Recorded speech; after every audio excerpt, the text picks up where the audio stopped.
નમસ્કાર વિદ્યાર્થી મિત્રો, કલરવ એજ્યુકેશનમાં આપનું હાર્દિક સ્વાગત છે। આજના વિડીયોમાં, આજના લેક્ચરમાં, આજના ટોપિકમાં આપણે ધોરણ 8 વિષય હિન્દી પાઠ 9 મમતા જેમની સ્વાધ્યાય પોથી પૂરવાના છીએ, જેનો અભ્યાસ આપણે આગળના વિડીયોમાં કરી ચૂક્યા છીએ। તો મમતા શું છે? તો કે કહાની એટલે કે વાર્તા। તો તેમના લેખક કોણ છે? તો આપણને અહીંયા આપેલું છે જયશંકર પ્રસાદ। હવે આપણે પ્રશ્ન જોઈએ। પ્રશ્ન નંબર 1, રોહતાસ દુર્ગ કે મંત્રી ખાલી જગ્યા थे। रोहतास दुर्गना मंत्री कोण हता? तो जोईए ऑप्शन ए चाणक्य, बी चूडामणी, सी अकबर अने डी चंद्रगुप्त। तो आपने खबर ज छे के रोहतास दुर्गना मंत्री कोण हता? तो के चूडामणी। त्यारबाद जोईए प्रश्न नंबर 2, ममता किसकी पुत्री थी? ममता छे ते कोनी पुत्री हती? तो जुओ, ममता रोहतास दुर्ग के मंत्री चूडामणी की पुत्री थी। कोनी? तो के रोहतास दुर्गना मंत्री कोण? तो के चूडामणी पुत्री हती। त्यारबाद जोईए प्रश्न नंबर 3, ते आपने खाली जग्या आपेली छे। चूडामणी ने चुपचाप खाली जग्या में प्रवेश किया। चूडामणीए चुपचाप शेमा प्रवेश कर्यो?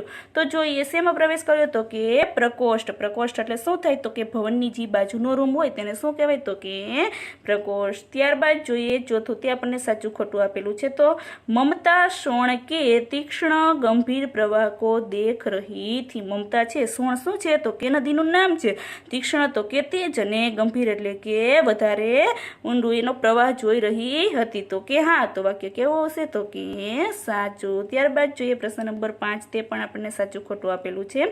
चूडामणी ने शत्रु का उत्कोच स्वीकार कर लिया था। उत्कोच एटले शुं थाय? तो के रिश्वत। चूडामणीए शत्रु एटले के दुश्मननो रिश्वत छे स्वीकार करी लीधो हतो। तो के हाँ। तो वाक्य केवुं हशे? तो के साचुं। प्रश्न नंबर 6, चूडामणी ममता के लिए क्या लाए थे? चूडामणी छे ई ममता माटे शुं लाव्या हता? तो जुओ, चूडामणी ममता के लिए शेरशाह द्वारा दिए गए चांदी के थाल लाए थे। शेरशाह द्वारा एटले शेरशाहे आपेलो चांदीनो थाल लाव्या हता। प्रश्न नंबर 7, रोहतास दुर्ग पर कौन अधिकार पाना चाहता था? रोहतास दुर्ग पर कौन अधिकार हक मेळववा इच्छतो हतो? तो शेरशाह रोहतास दुर्ग पर अधिकार पाना चाहता था। कौन? तो के शेरशाह। प्रश्न नंबर 8, डोलियों में बैठकर कौन आए थे? तो जो डोलियों में बैठकर शेरशाह के सैनिक आए थे। कौन आव्यो हतो? तो के शेरशाहना सैनिक आव्या हता। प्रश्न नंबर 9, दुर्ग से निकलकर ममता ने कहाँ आश्रय लिया? दुर्ग थी निकळीने, दुर्ग एटले के किल्लो, किल्लामांथी निकळीने ममताए क्या आश्रय लीधो हतो? तो जुओ, दुर्ग से निकलकर ममता ने काशी के उत्तर में आए स्तूप के खंडहर में आश्रय लिया। खंडहर एटले के खंडेर, किल्लामांथी નીકળીને કાશીની ઉત્તરમાં શું? તો કે ખંડેરમાં આશ્રય લીધો। ત્યારબાદ જોઈએ પ્રશ્ન નંબર 10, प्रसाद जी ने ईंटों के ढेर में बिखरी हुई भारतीय शिल्प की विभूति किसे कहा है? तो जुओ, प्रसाद जी ने ईंटों के ढेर में बिखरी हुई भारतीय शिल्प की विभूति, विभूति एटले शुं थाय तमने खबर छे?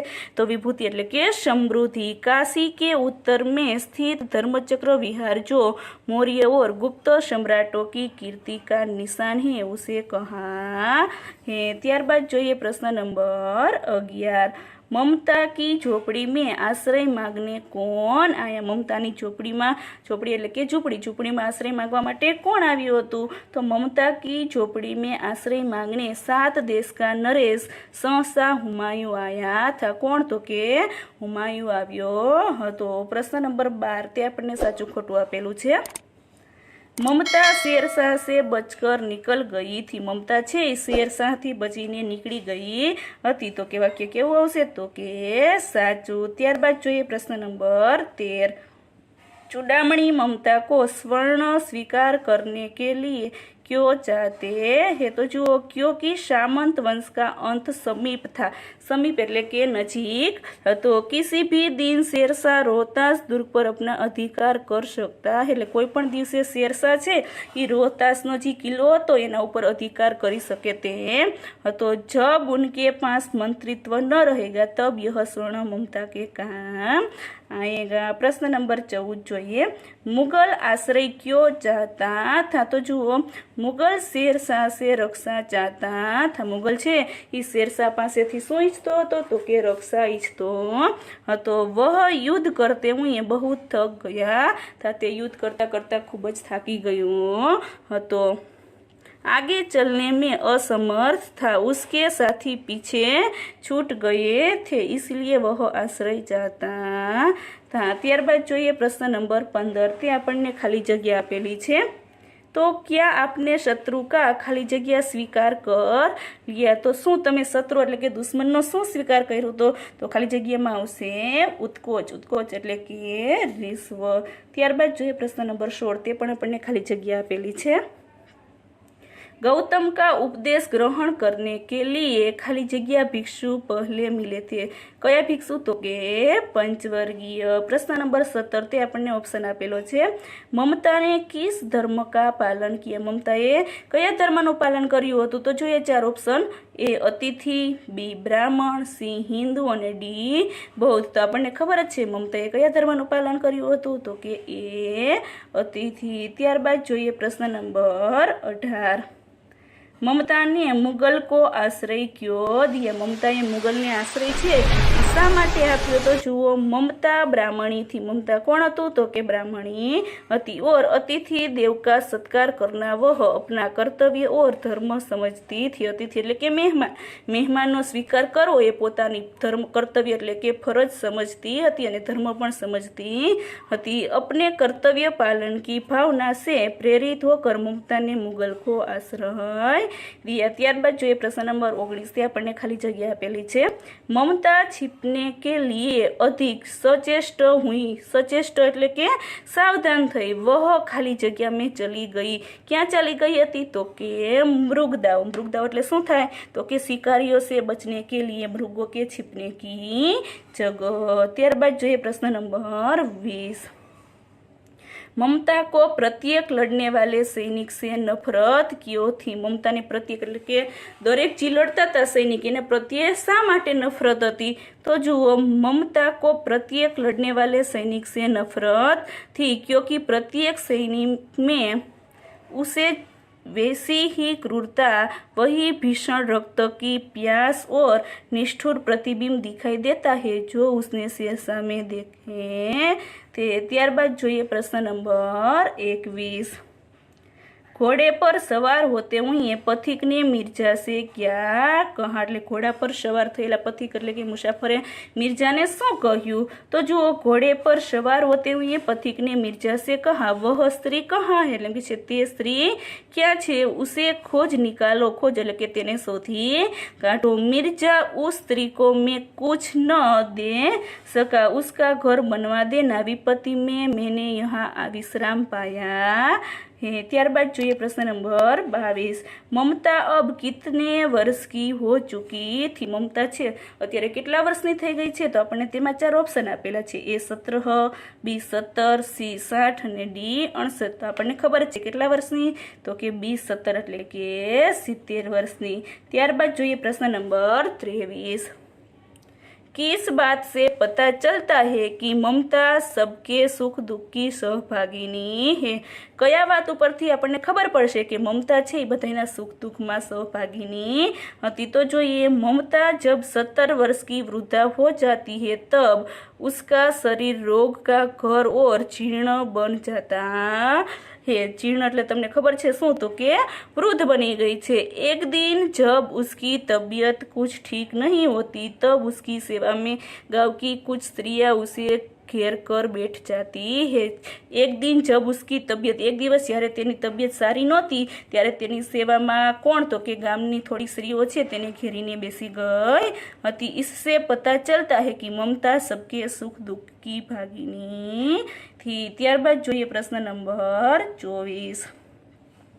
ममता ने अश्वारोही से क्या कहा तो જોઈએ ममता ने अश्वारोही से कहा मैं नहीं जानती वह शेरशाह था साधारण मुगल पर एक दिन इसी झोपड़ी के नीचे वह रहा। वह मेरा घर बनवाने की आज्ञा दे चुका था। એટલે સરસા છે એ શું તો કે મેરા ઘર बनवाने એટલે મારું ઘર બનાવવાની આજ્ઞા આપી હતી। आज मैं इसे छोड़े जाती हूँ, अब तुम इसका मकान बनाવો या मतलब કે છે આજે હું આ છોડીને જાઉં છું, હવે તમે તેનું મકાન બનાવો અથવા તો મહેલ। ત્યારબાદ જોઈએ પ્રશ્ન નંબર 25। चौसा युद्ध किस किस के बीच हुआ था। तो जुओ चौसा युद्ध मुगल और पठानों के बीच हुआ था। कोनी कोनी तो के मुगल और पठानों ની વચ્ચે થયું હતું। प्रश्न नंबर 26 જોઈએ।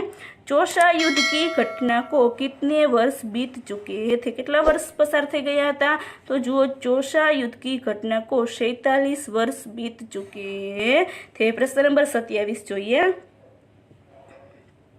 ममता की झोपड़ी की जगह अकबर ने क्या बनवाया। ममतानी झोपड़ीनी जग्याए अकबरे शू बनाव्યું तो जुओ ममता की झोपड़ी की जगह अकबर ने गगनचुंबी मंदिर बनवाया। शू बनाव्યું હતું તો કે મંદિર બનાવ્યું હતું। प्रश्न नंबर 28 જોઈએ। अष्टकोण मंदिर के शिलालेख पर क्या लिखा था। अष्टकोण मंदिर હતું તેના શિલાલેખ ઉપર શું લખ્યું હતું તો જુઓ શિલાલેખ પર लिखा था, શિલાલેખ ઉપર લખેલું હતું સાતો દેશ કે નરેશ હુમાયુને એટલે સાતે દેશના નરેશ હુમાયુએ એક दिन यहाँ विश्राम किया थे, एक दिवस અહીંયા विश्राम आराम કર્યો હતો। उनके पुत्र अकबर ने उनकी स्मृति में यह मंदिर बनवाया। स्मृति એટલે કે યાદમાં શું બનાવ્યું તો કે મંદિર બનાવ્યું। प्रश्न नंबर 29। शिलालेख में किसके नाम का उल्लेख नहीं था। शिलालेख હતો તેમાં કેના નામનો ઉલ્લેખ નહોતો તો જુઓ એ હુમાયુ, અકબર, મમતા અને સબકા। તો આપણને ખબર જ છે કેનો ઉલ્લેખ નહીં નહોતો તો કે સી મમતા। ત્યારબાદ જોઈએ પ્રશ્ન નંબર 30। सहसा हुमायूं के आदेश का किस प्रकार पालन हुआ। सरसा हुमायूंना आदेशનું पालन છે એ કેવી પ્રકારે થયું તો જુઓ सहसा हुमायूं ने ममता की झोपड़ी की जगह पक्का घर बनवा देने का आदेश दिया था।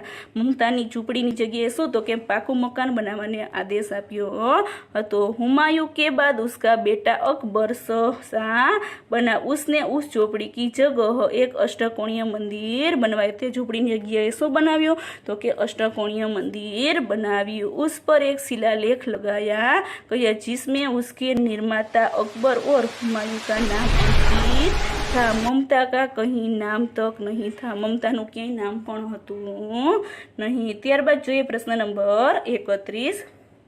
कहानी के आधार पर मुख्य पात्र ममता के बारे में लिखिए। कहानीના आधार पर मुख्य पात्र કોણ તો કે મમતા વિશે લખવાનું છે। તો જોઈએ ममता एक विधवा ब्राह्मण युवती थी। ममता છે एक विधवा ब्राह्मण स्त्री હતી। वह मंत्री चूड़ामणि की पुत्री थी। કોની પુત્રી તો કે ચૂડામણીની પુત્રી હતી। उसने शेरशाह द्वारा दिया हुआ उत्कोच ठुकरा दिया એટલે કે रिश्वत છે ठुकरा दिया એટલે ना पाड़ी दी थी। ईश्वर की इच्छा के विरुद्ध व्यवहार करना उसे पसंद नहीं था।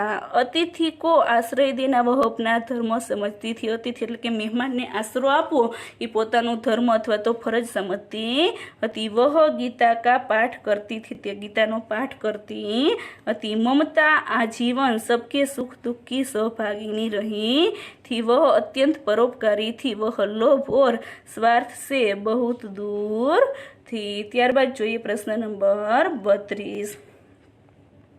निम्नलिखित शब्दों के अर्थ देकर वाक्य में प्रयोग कीजिए। આપણે શબ્દ આપેલા છે તો આપણે તેનો અર્થ આપીને આપણે શું બનાવવાનું છે તો કે વાક્ય બનાવવાનું છે। તો જોઈએ પેલું આપેલું છે દુહિતા। દુહિતાને શું કહેવાય તો કે પુત્રી। તો જોઈએ સીતા જનક की दुहिता थी। એટલે સીતા છે એ જનકની શું હતી તો કે પુત્રી હતી। ત્યારબાદ બીજું આપેલું છે વેદના। તો વેદનાને શું કહેવાય તો કે પીડા। તો જોઈએ વાક્ય ચોટ લગને પર મુझे बहुत वेदना हुई। ત્યારબાદ છે ઉત્કોચ એટલે કે रिश्वत। तो उत्कोच लेना गलत बात એટલે रिश्वत લેવી તે ખોટી વાત છે। ત્યારબાદ આપણને જોઈએ ચોથું આપેલું છે જીર્ણ। જીર્ણ એટલે કે તૂટા ફૂટા। તો જોઈએ વાક્ય आज कई ऐतिहासिक इमारतें जीर्ण हो गई એટલે આજે કેટલી ઐતિહાસિક ઇમારતો છે તે તૂટી ફૂટી ગઈ છે। ત્યારબાદ પાંચમું આપેલું છે આતતાયી તો કે અત્યાચારી, તો જુઓ અંગ્રેજ અધિકારી આતતાયી તે। ત્યારબાદ આપેલું છે વ્યથિત, તો વ્યથિત એટલે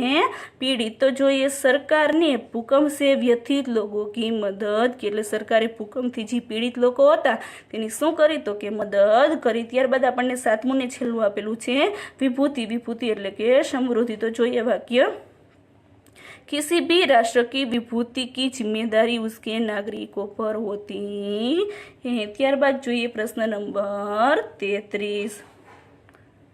नीचे दिए गए वाक्यों को निर्देश के अनुसार भिन्न भिन्न कालों में परिवर्तित कीजिए। अलग अलग काળ આપેલા છે તેમાં આપણે પરિવર્તન કરવાનું છે। તો જોઈએ પહેલું વાક્ય तेनाली रामन के बारे में अनेक कहानियाँ प्रचलित है, तो આપણે ભૂતકાળમાં કરવાનું છે વાક્ય। તો જોઈએ तेनाली रामन के बारे में अनेक कहानियाँ प्रचलित थी। ત્યારબાદ જોઈએ બીજું सुबह होने पर हिना अपने बेटे को साथ लेकर उद्यान में चली गई, तो भविष्यकाल में बनाना है। तो जुओ सुबह होने पर हिना अपने बेटे को साथ लेकर उद्यान में जाएगी એટલે બગીચામાં જશે। ત્યારબાદ જોઈએ ત્રીજું આપેલું છે પ્રિયા કા ગૃહ કાર્ય જલ્દી સમાપ્ત હો ગઈ, તો ભૂતકાળનું વાક્ય છે તો આપણે ભવિષ્યમાં ફેરવવાનું છે। તો જોઈએ પ્રિયા કા ગૃહ કાર્ય જલ્દી સમાપ્ત હો જાયેગા એટલે પૂરું થઈ જશે એટલે ભવિષ્યકાળનું વાક્ય બની ગયું। ત્યારબાદ જોઈએ ચોથું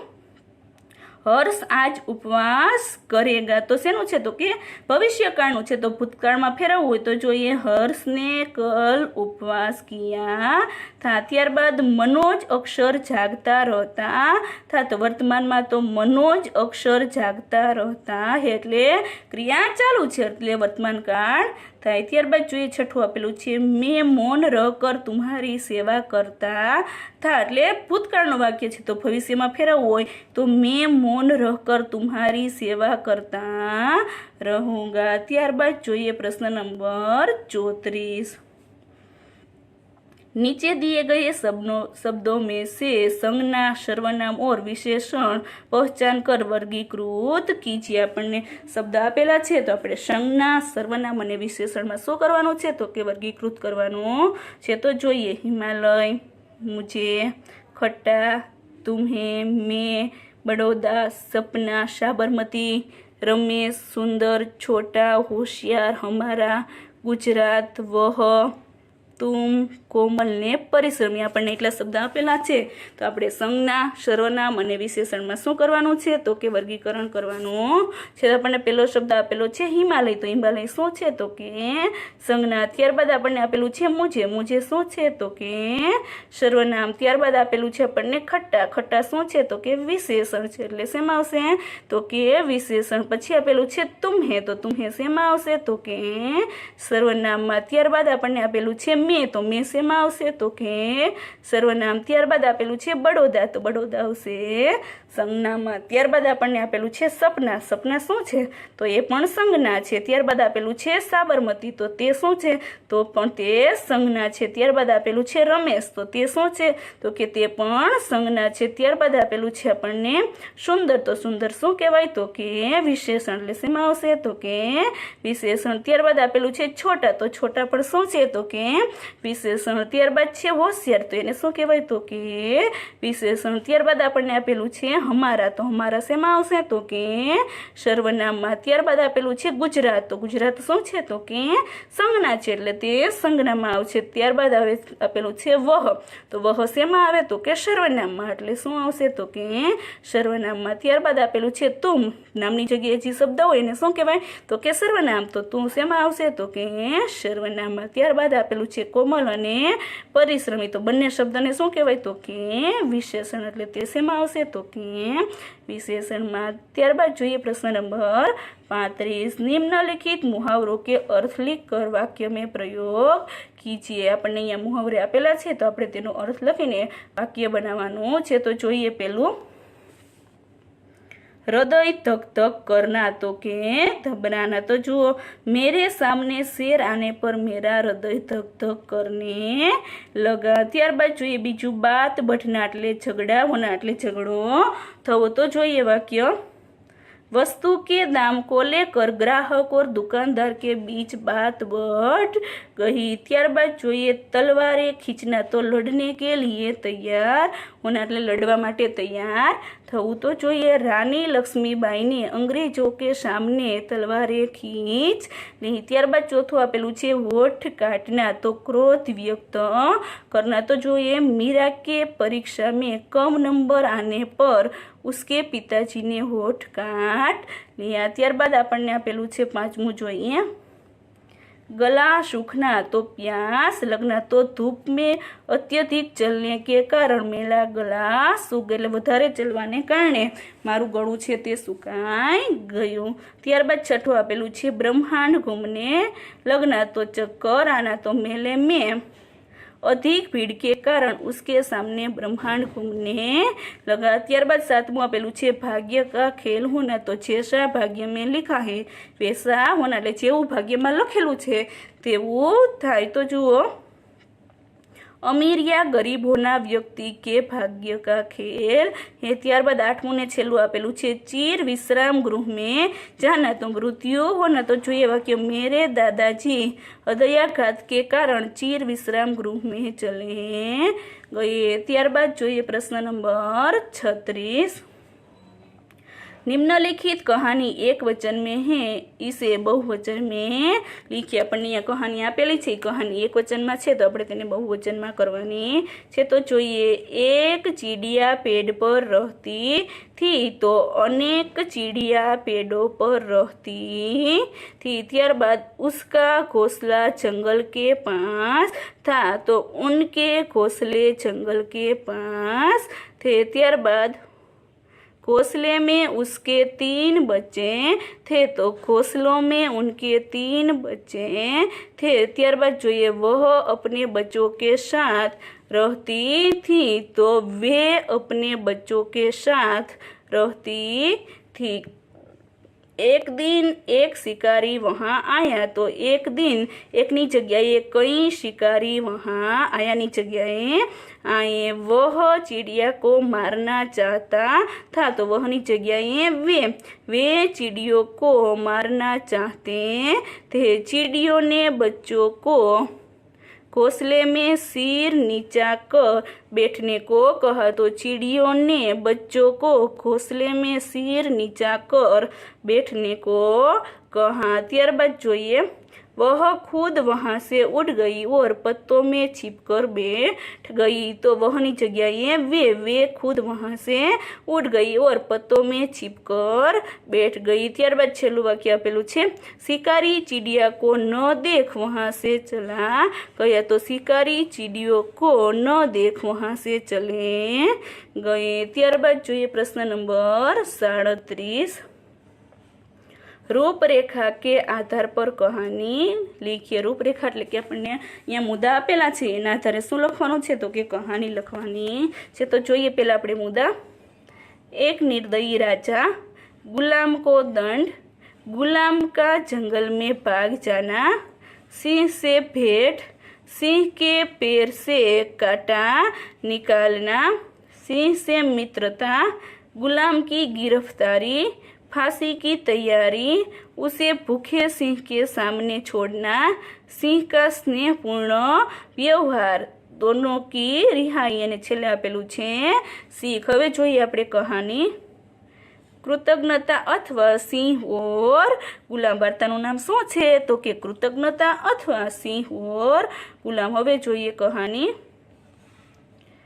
किसी एक राज्य में एक बहुत निर्दयी राजा थे, એટલે કોઈ એક રાજ્યમાં એક નિર્દયી રાજા હતા। उसके यहाँ अनेक गुलाम थे, તેને કેટલા તો કે અનેક એટલે ઘણા બધા ગુલામ હતા। वह उनसे कठिन मजदूरी करवाता था, कठिन એટલે કે અઘરી મજૂરી કરાવતા હતા। और बात बात में कड़ी सजा देता था, कड़ी એટલે કે વધારે સજા, વાત વાતમાં વધારે સજા આપતા હતા। एक बार एक गुलाम से कुछ नुकसान हो કે એક વખત એક ગુલામથી થોડુંક નુકસાન થઈ ગયું। રાજાને ઉસે કઠોર સજા સુનાને કા નિશ્ચય કે એટલે રાજાએ તેને અઘરી સજા આપવાનો આદેશ કર્યો। સજા કે ડર સે વહ ગુલામ જંગલ મેં ભાગ, એટલે સજાના ડરથી તે ગુલામ છે તે ક્યાં ભાગી ગયો? તો કે જંગલમાં ભાગી ગયો। ઓર વહાં ઝાડી મેં छिप कर बैठ गया, અને ત્યાં જંગલમાં જઈને ક્યાં સંતાઈને બેસી ગયો? તો કે ઝાડીમાં સંતાઈને બેસી ગયો। ત્યારબાદ જોઈએ બીજો પેરેગ્રાફ। झाड़ी में बैठे उस गुलाम ने एक सिंह के कराहने की आवाज सुनी, એટલે ઝાડીમાં બેઠેલો ગુલામ છે ને સિંહની શું તો કરાહને કે એટલે ગર્જનાનો અવાજ સાંભળ્યો। વહ ઝાડી સે નિકલ કર સિંહ કે પાસ, એટલે ઝાડીમાંથી ગુલામ નીકળીને કોની પાસે ગયો? તો કે સિંહની પાસે ગયો। उसने देखा कि सिंह के पंजे में एक बड़ा कांटा घुस गया था, એટલે તેણે જોયું તો સિંહનો પંજો હતો તેમાં એક મોટો કાંટો છે તે ઘૂસી ગયો હતો। उसने धीरे से કાંટા નિકાલ દે, એટલે તેમણે શું કર્યું ગુલામે? તો સિંહના પંજામાંથી ધીરેથી કાંટો છે તે કાઢી દીધો। સિંહ કી પીડા દૂર હો ગઈ, સિંહની જે દર્દ હતું તે દૂર થઈ ગયું। इसके बाद दोनों में मित्रता हो गई, ત્યારબાદ બંનેમાં શું થઈ ગઈ? તો કે મિત્રતા થઈ ગઈ। ત્યારબાદ જોઈએ ત્રીજો પેરેગ્રાફ। राजा के सिपाही उस गुलाम को पकड़ने के लिए चारों ओर घूम रहे थे, એટલે રાજાના સિપાહી છે તે ગુલામને પકડવા માટે ચારો ઓર ઘૂમ એટલે ચારે તરફ ફરી રહ્યા હતા। कुछ माह बाद उन्होंने उसे जंगल में देख लिया, कुछ माह એટલે કે મહિના, થોડાક મહિના પછી શું થયું? તો કે સિપાહી છે ને ગુલામને જંગલમાં જોઈ લીધો। वे उसे पकड़कर राजा के सामने ले आए, એટલે તે પકડીને ગુલામને રાજાની સામે લાવ્યા। राजा ने गुलाम को मौत की सजा सुनाते हुए कहा, એટલે રાજાએ ગુલામને શેની સજા? તો કે મોતની સજા આપતા કહ્યું। इसे भूखे सिंह के सामने डाल दिया, એટલે એવી સજા આપી કે જે સિંહ ભૂખ્યો હોય તેની સામે મૂકવામાં આવશે। ત્યારબાદનો પેરેગ્રાફ જોઈએ। उसी समय जंगल में एक सिंह को पकड़कर लाया गया था, એટલે તે સમયે જંગલમાંથી એક સિંહને પકડીને લાવવામાં આવ્યો। जिसे कई दिनों तक भूखा रखा गया, તે સિંહને કેટલાય દિવસ સુધી શું કર્યું? તો કે ભૂખ્યો રાખવામાં આવ્યો। फिर एक दिन गुलाम को उसके पिंजरे में फेंक दिया, એટલે ગુલામને ક્યાં ફેંકી દીધો? તો કે સિંહના પિંજરામાં ફેંકી દીધો। ભૂખા સિંહ ઉસે ખાને કે લીએ ઝપટા, એટલે ભૂખ્યો સિંહ છે તેને ખાવા માટે તડપ્યો। પરંતુ फिर चुपचाप खड़ा हो गया, પરંતુ સિંહ છે તે ચૂપચાપ ઊભો રહી ગયો। વહ ઉસ ગુલામ કો ચાટને લગા, એટલે સિંહ છે તે ગુલામને ચાટવા લાગ્યો। क्योंकि यह वही सिंह था जिसके पैर से उसने कांटा निकाला था, તે કયો સિંહ હતો? તો ગુલામે તેના પગમાંથી શું કાઢ્યું હતું? તો કે કાંટો કાઢ્યો હતો। गुलाम के प्रति सिंह का स्नेहपूर्ण व्यवहार देखकर राजा दरबारी और सारे सिपाही सब ચકિત હો ગઈ, એટલે ગુલામ કે પ્રતિ, ગુલામ પ્રત્યે સિંહનો સ્નેહપૂર્ણ વ્યવહાર જોઈને રાજા દરબારી અને બધા સિપાહી છે તે ચકિત થઈ ગયા। રાજાને કહે, રાજાએ કહ્યું, જબ જંગલ કા રાજા तुम्हारे प्रति दयालु है तो मैं भी तुम पर दया करूँगा, એટલે રાજા એવું કહે છે કે જ્યારે જંગલનો રાજા તારા પ્રત્યે દયાળુ છે તો હું પણ તને દયા કરીશ। મેં तुम्हें क्षमा कर मुक्त कर रहा हूँ, क्षमा એટલે કે માફી આપીને તને છોડી દઉં છું। और સિંહ को भी મુક્ત કર રહા હું, અને સિંહને પણ છોડી રહ્યો છું। ત્યારબાદ આપણે જોઈએ શીખ આપેલી છે। जंगली जानवर भी अपने साथ किए गए उपकार को नहीं भूलते, जंगली जानवर છે તે પણ अपने साथ એટલે પોતાની સાથે કરેલા ઉપકાર છે તે પણ નથી ભૂલી શકતા। ત્યારબાદ જોઈએ પ્રશ્ન નંબર 38, તે આપણને સમાનાર્થી શબ્દ આપેલા છે। જોઈએ સમાનાર્થી શબ્દ લીખીએ। સમાનાર્થી શબ્દ છે તે લખવાના છે। સમાનાર્થી એટલે કે એના જેવો બીજો શબ્દ। જોઈએ પેલું તીક્ષ્ણ તો કે તેજ, ત્યારબાદ આપેલું છે વેદના તો કે દુઃખ, વિકલ તો કે બેચેન, ત્યારબાદ આપેલું છે વ્યથિત તો કે પીડિત, ત્યારબાદ છે પ્રાચીર તો કે ચાર દિવારી, ત્યારબાદ છે વિપન તો કે સંકટગ્રસ્ત। પ્રશ્ન નંબર 39, શબ્દ સમૂહ કે લીએ એક શબ્દ લીખીએ। શબ્દ સમૂહ આપેલા છે તો આપણે તેનો એક શબ્દ લખવાનો છે। તો જોઈએ પેલું ભવન કે ફાટક કે પાસ કા કમરા, તો તેને શું કહેવાય? તો કે પ્રકોષ્ઠ. ત્યારબાદ બીજું આપેલું છે ઘાસ કા સમૂહ, તેને શું કહેવાય? તો કે તૃણગુલ્મ. ત્યારબાદ આપેલું છે ત્રીજું શિકારીઓ કે ભય से मृगों के छिपने का वन जिसमें पर्याप्त मृग है, તેને શું કહેવાય? તો કે મૃગદાવ. ત્યારબાદ જોઈએ પ્રશ્ન નંબર 40. ઉચિત શબ્દ ચુનકર ખાલી જગ્યા ભરીએ. યોગ્ય શબ્દ ઓળખીને ખાલી જગ્યા પૂરવાની છે. તો જોઈએ શબ્દ ઉપર, અભી, યહાં વહાં, અધિક, ઓર અને ધીરે ધીરે. તો પેલી ખાલી જગ્યા મોનિકા ખાલી જગ્યા ખાના બના રહી થી, તો કે અભી એટલે મોનિકા છે અત્યારે ખાવાનું બનાવી રહી છે. બીજું હવાઈ જહાજ ખાલી જગ્યા ઉડ રહા હે, તો હવાઈ જહાજ છે ક્યાં? તો કે ઉપર. ત્યારબાદ ત્રીજી જોઈએ દિનભર ખાલી જગ્યા દેખા, તો કે યહાં વહાં એટલે આખો દિવસ અહીંયા ને ત્યાં જોયું. ત્યારબાદ ચોથું આપેલું છે શિક્ષકને વિદ્યાર્થીઓ કી ખાલી જગ્યા દેખકર કહા, તો આવશે ઓર એટલે કે તરફ. શિક્ષકે વિદ્યાર્થીઓ તરફ જોઈને કહ્યું. ત્યારબાદ પાંચમી ખાલી જગ્યા કામ ખાલી જગ્યા કરો બાતે કમ, તો કામ કેવું કરવાનું? તો કે વધારે. વધારે હોય એને શું કહેવાય હિન્દીમાં? તો કે અધિક. કામ વધારે કરો અને વાતો છે એ કમ એટલે કે ઓછી કરો. ત્યારબાદ છઠ્ઠી અને છેલ્લી ખાલી જગ્યા આપેલી છે બિલ્લી ખાલી જગ્યા બહાર નીકળ ગઈ, તો કે ધીરે ધીરે. બિલ્લી એટલે કે બિલાડી છે તે ધીરે ધીરે ઘરની બહાર નીકળી ગઈ. વિદ્યાર્થી મિત્રો, તમને આ વિડીયોમાં ખૂબ મજા આવી હશે. અહીંયા આપણો કોર્સ પણ પૂર્ણ થઈ ગયો છે અને સત્ર પણ પૂર્ણ થઈ ગયું છે. મને આશા છે કે તમને આ બધા જ વિડીયો સમજાઈ ગયા હશે. તમારે જ્યારે વિડીયો જોવો હોય ત્યારે તમે કલરવની યુટ્યુબ ચેનલમાં જોઈ શકો છો. તમે બધા જ વિડીયો ધ્યાનથી સાંભળ્યા તે બદલ તમારો ખૂબ ખૂબ આભાર.